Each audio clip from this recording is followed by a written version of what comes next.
In the hushed, gilded corridors of monarchy, where duty is armor and composure is currency, a young princess's world is quietly reshaped not by grand ceremonies, but by the most intimate of battles.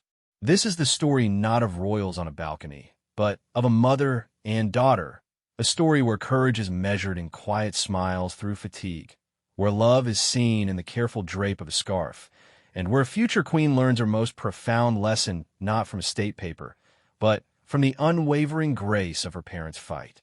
Witness the private transformation that moved a princess to tears and a nation to deeper understanding. The morning sun streamed through the high windows of Adelaide Cottage, painting warm stripes across the familiar kitchen table. Princess Charlotte, her posture already reflecting a youthful awareness of her bearing, carefully spread honey on her toast. Her mother, Catherine, Princess of Wales, moved about the kitchen with a familiar rhythm, pouring orange juice, placing a bowl of berries within reach of Prince Louis. Yet to Charlotte's keen eye, something in the rhythm was off. It was subtle, a private language of observation she had developed as the eldest daughter.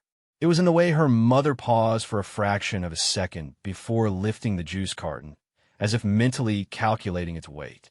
It was the slight, almost imperceptible hesitation before she bent down to retrieve Louis's dropped napkin, a momentary gathering of strength before the movement.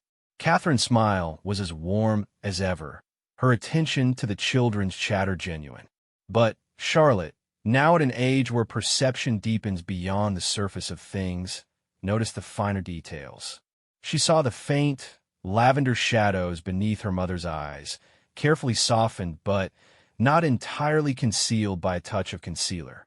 She noticed how her mother's knuckles seemed just a bit more pronounced when she held her tea mug, and how she occasionally, so casually it would fool anyone else, would lean against the kitchen counter not out of laziness, but as if drawing support from its solidity. The changes were not dramatic. They were whispers. They were the soft footfalls of something unspoken moving through the bright, cheerful rooms of their home. A few days later, a formal family portrait was released to the public. The world saw a gleaming, cohesive royal unit, all bright smiles and coordinated navy blues. Charlotte, sitting beside her mother, had felt the reality beneath the polished image. During the photo session, she had seen her mother take a slow, deep breath between flashes, a quiet centering of herself. She had felt, rather than saw, the slight tremor in her mother's arm where it rested behind her back. While the public admired the picture of health and unity, Charlotte carried the silent knowledge of the effort it contained. She began to collect these moments like fragile glass beads, each one a quiet testament to a struggle she didn't yet have a name for. She didn't speak of them, not even to her brother George. This was her private vigil, a daughter's watchful love sharpening her sight. The announcement, when it came, was not in the kitchen but in the quiet of their private sitting room. Catherine and William had gathered the three children, speaking in calm, measured tones about treatment and recovery. The word cancer hung in the air, a sharp, cold shape in the warm room. Charlotte listened, her mind grappling with the clinical terms, but her heart already knew. It was the key that unlocked the meaning of all those whispered observations, the fatigue, the slight winces, the extra breaths. The invisible battle now had a name. Her mother, always her anchor of boundless energy and calm assurance, was facing something that even her steadfast spirit could not immediately dispel. In the days that followed, a new layer was added to the changes Charlotte observed. The physical tells were now joined by the visible markers of treatment. Catherine, ever graceful, began to incorporate headscarves and softer, more forgiving fabrics into her wardrobe.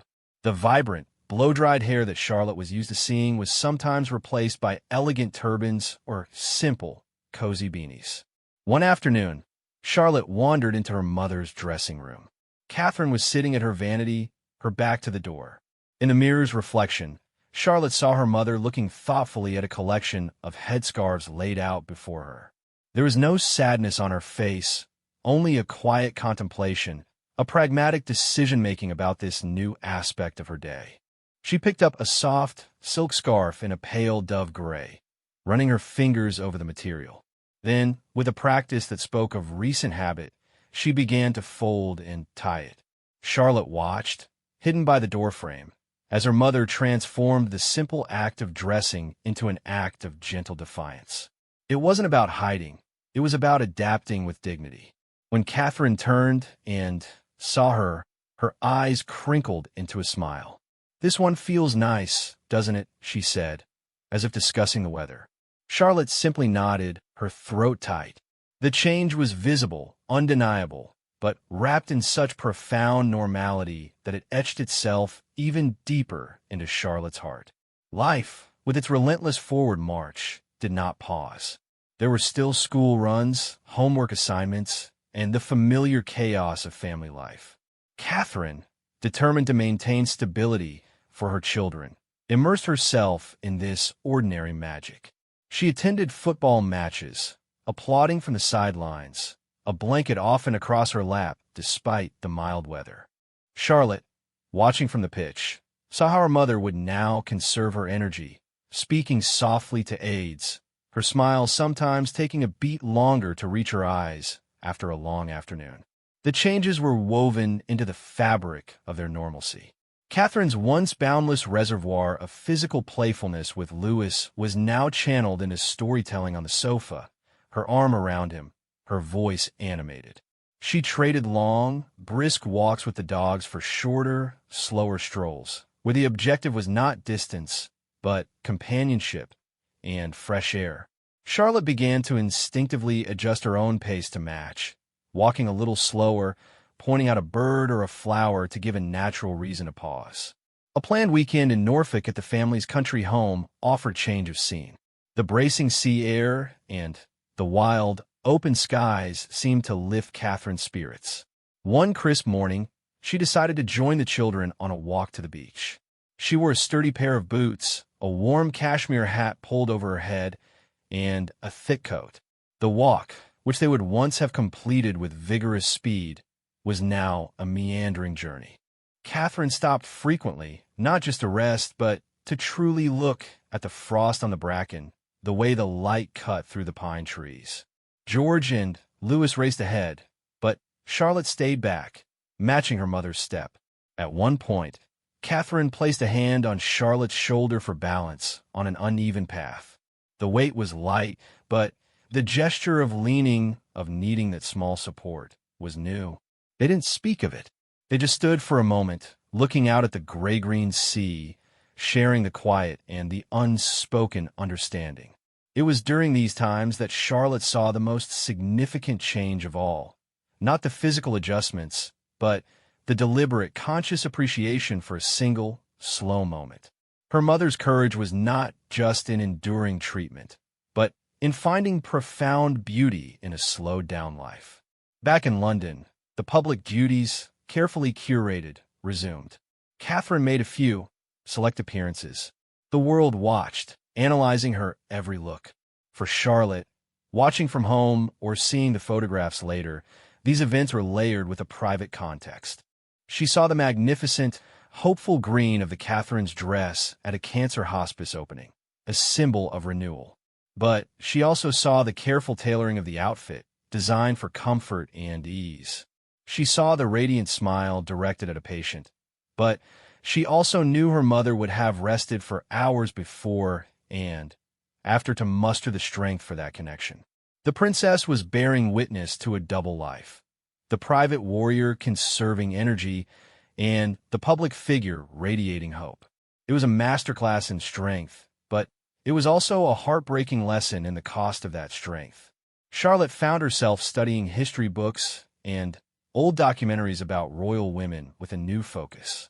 She wasn't as interested in their treaties or their tiaras anymore. She looked for the moments of personal fortitude, the times they had to smile through private pain.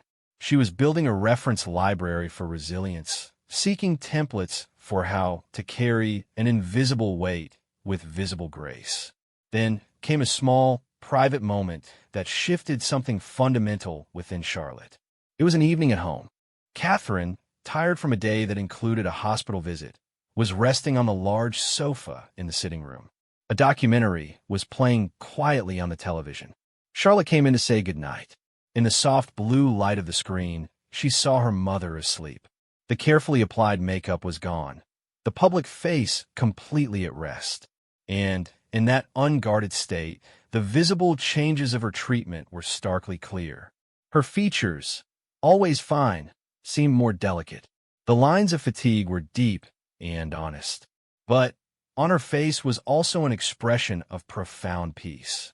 Here, stripped of scarves and smiles and duty, was simply her mother, brave and vulnerable, fighting and resting. Charlotte stood in the doorway, her breath catching. She wasn't frightened by the sight. She was awestruck. This was the truth, raw and real. This was the cost, and this was the courage. The tears that welled in her eyes were not tears of pity, but of overwhelming, ferocious love and a dawning, awestruck understanding of the complexity of human strength. She backed away silently, letting her mother rest, carrying the powerful, poignant image with her to bed. The season turned towards summer, and with it came a milestone, Catherine's first major public engagement since the announcement. It was the annual Trooping the Color ceremony, a spectacle of military precision and royal pomp. The family would appear on the balcony of Buckingham Palace, a symbol of continuity. In the private quarters beforehand, there was a gentle bustle. Charlotte, in a new cornflower blue dress, watched her mother prepare. Catherine's choice of outfit was a soft, cream-colored ensemble, elegant and summery. Her hair, growing back in gentle waves, was styled simply. She looked radiant, but Charlotte could see the concentrated calm her mother was cultivating, the deep breaths she took as she put on her jewelry. "You look beautiful, Mummy," Charlotte said, the words feeling insufficient. Catherine turned and pulled her into a hug. "Thank you, my love. We'll just smile and wave, all right? It'll be lovely to see everyone." The hug felt a little different. Charlotte was mindful of her own strength, hugging with a new gentleness. On the famous balcony, flanked by her family, and the sweeping vista of the mall packed with well-wishers, Catherine was the picture of poise. The crowd roared its affection. William glanced at his wife frequently, a quiet, supportive communication passing between them. Charlotte, standing beside her mother, performed her role, waving with a young princess's dutiful charm. But her attention was divided. She could feel the tremor of the jet planes during the fly-past vibrate through the stone balcony, and she sensed, rather than saw, her mother's slight stiffening at the sudden noise. She saw the way Catherine's hand, resting on the balcony ledge, occasionally curled gently, as if gathering strength. The sun was bright, and after a while, Charlotte saw a faint sheen of perspiration on her mother's temple, a sign of the effort it took to stand for so long in the crowd's fervent gaze. The world saw a triumphant return. Charlotte saw a monumental act of will. It was perhaps the most powerful lesson yet, that what looks like a return to normalcy is often a hard-fought victory, a performance of wellness for the sake of others' hope. The contrast between the balcony's blast of public life and the quiet of the following days was starker than ever. At home, Catherine needed more time to recover. The vibrant woman from the balcony was replaced by a fatigued one resting in the garden with a book, a wide-brimmed hat protecting her. Charlotte's protectiveness, which had been a quiet observation, now blossomed into action. She became her mother's subtle aide-de-camp. She would bring a glass of water without being asked, fetch a lighter blanket, or deftly steer her brothers into another room for play when she sensed her mother needed quiet. She learned the new rhythms of the house, the days after treatment that required extra quiet, the better days where a board game might be possible. Her love, once expressed through hugs and shared jokes, now manifested in this vigilant, practical care.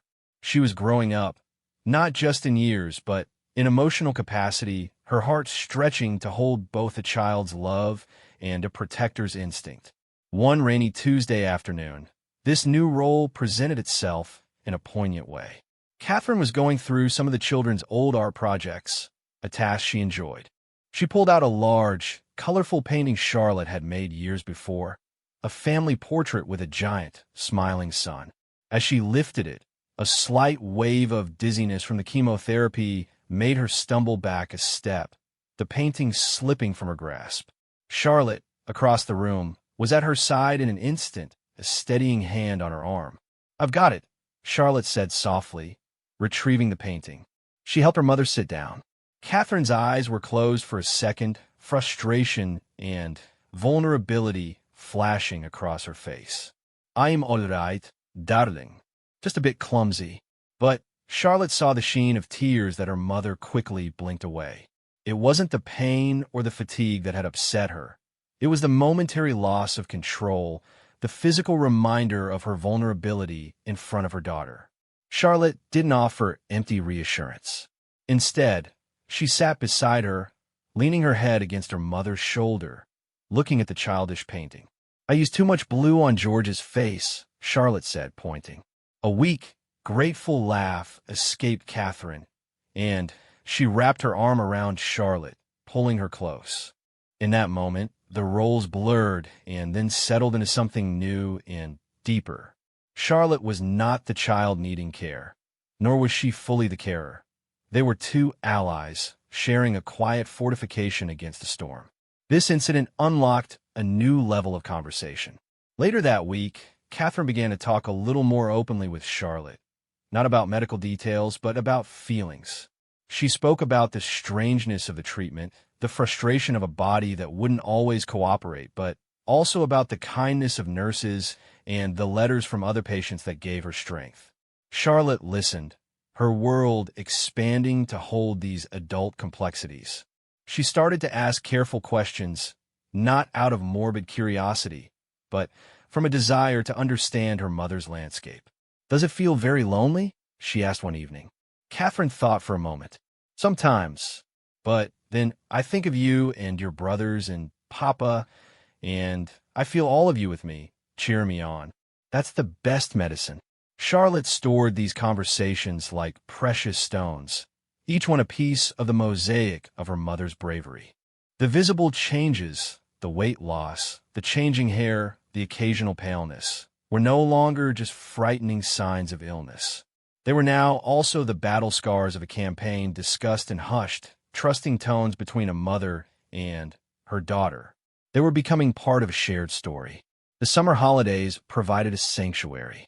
The family retreated to the wide-open spaces of Balmoral, the Scottish Highlands, offering a sense of privacy and peace that Windsor or London could not match. Here, the pace of life slowed to match the gentle, rolling hills. For Catherine, it was a place to truly recuperate, away from the possibility of paparazzi lenses. For Charlotte, it became a season of quiet companionship. Long, ambling walks became their daily ritual. Catherine's strength was gradually returning, and the walks grew a little longer each day. They would take a thermos of tea and find a spot by a lock or under a vast, ancient tree. Conversations flowed more easily here, amidst the heather and the whispering pines. Catherine shared stories from her own childhood, silly memories, teenage embarrassments, dreams she'd had before royal life. Charlotte shared more about school, her friends, the small anxieties and triumphs of growing up. The cancer, the treatment, was a presence, but it did not dominate every conversation. It was as if the Scottish air allowed them to just be mother and daughter again, with the illness as a background fact, not the central character. In these moments, Charlotte saw her mother's spirit, undimmed, shining through. The laughter came easier, the smiles reached her eyes faster. The visible changes were still there, but they were being outpaced by the visible joy of simple connection. One particularly golden afternoon, they packed a picnic and hiked to a favorite spot overlooking a valley. The climb was gentle but steady. Charlotte noticed her mother pausing more frequently, not from fatigue this time, but to admire the view, to point out a hawk circling overhead. When they reached the summit, they spread out their blanket in contented silence. After a while, Catherine spoke, her gaze fixed on the distant horizon. "You know, Charlotte, all of this, it teaches you what's important. All the noise, the fuss, it falls away. It's this. It's the people you love and moments of peace like this. She turned to her daughter, her eyes clear and bright. I'm so proud of the young lady you're becoming. You've been my rock. The words, so simple and direct, landed in Charlotte's heart with immense weight. The tears that had been building for weeks, born of worry, love, and awe, finally rose to the surface. They weren't sobs, but a quiet, steady stream down her cheeks. They were tears for the struggle, for the fear, but mostly for the overwhelming, humbling privilege of being this woman's daughter, of being allowed into the inner circle of her fight, of being called her rock. Catherine reached over and wiped a tear away with her thumb, her own eyes glistening. No more words were needed. The shared understanding on that windswept hill was complete, a sacred bond forged in the quiet fires of adversity. Returning to London in the autumn felt different. The city's energy was a shock after Highland tranquility, but Charlotte carried the Scottish peace within her.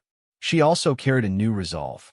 She had seen the arc of the journey, from the first subtle signs to the acute challenges of treatment, and now into a phase of steady, hopeful recovery. Her mother was visibly stronger, her energy more consistent, a new light in her eyes. The head scars appeared less frequently, replaced by her own soft new hair. The changes were now signs of restoration, not depletion. Charlotte's role subtly shifted again, from protector back towards companion, but a companion forged with deeper empathy. She now understood the language of good days and better days, and she celebrated the latter with a profound gratitude she'd never known before. She found herself less interested in the trivial dramas of school life. Her perspective irrevocably widened. She had looked into the heart of what matters: love, health, family resilience, and it had changed her compass. A small, public outing to a local youth center with her mother cemented this internal shift. Catherine was there to support a mental health initiative, a cause close to her heart. Charlotte asked if she could come along, not for publicity, but simply to be with her. They sat together on a brightly colored sofa, listening to teenagers talk about their challenges. Catherine listened with her full attention, her responses kind and insightful. Charlotte watched, not just her mother, but the effect her mother had on the room. These young people saw a princess, a glamorous figure. But Charlotte, sitting shoulder to shoulder with her, saw the gentle curve of her mother's back as she leaned forward to listen, the familiar way she tucked her hair behind her ear, the slight, encouraging nod she gave a nervous speaker. She saw the visible changes, the simpler haircut, the slightly more relaxed posture, not as markers of illness, but as part of the whole authentic person who had faced something profound and was now using that experience to connect even more deeply. The princess on the sofa was not a distant icon, but a real woman whose vulnerability had become a source of her strength. Charlotte felt a surge of pride, so intense it took her breath away. This was her legacy, not the tiaras and the titles, but the courage to be vulnerable, the strength to be kind, the grace to turn personal pain into a force for understanding. That night, as she got ready for bed, Charlotte looked at her own reflection. She saw traces of her mother in her features, as she always had. But now she saw something more. She saw a reflection of the resilience she had witnessed, a shadow of the grace under pressure. She wasn't just Catherine's daughter. She was her student in the most profound curriculum of life. The journey had moved her to tears, yes, but those tears had watered something new inside her, a sapling of wisdom, empathy, and a quiet, unshakable strength that would forever be part of her own story. The visible changes in her mother were fading, giving way to renewed vitality. But the invisible changes they had wrought in a young princess, those were permanent, and they were just beginning to blossom.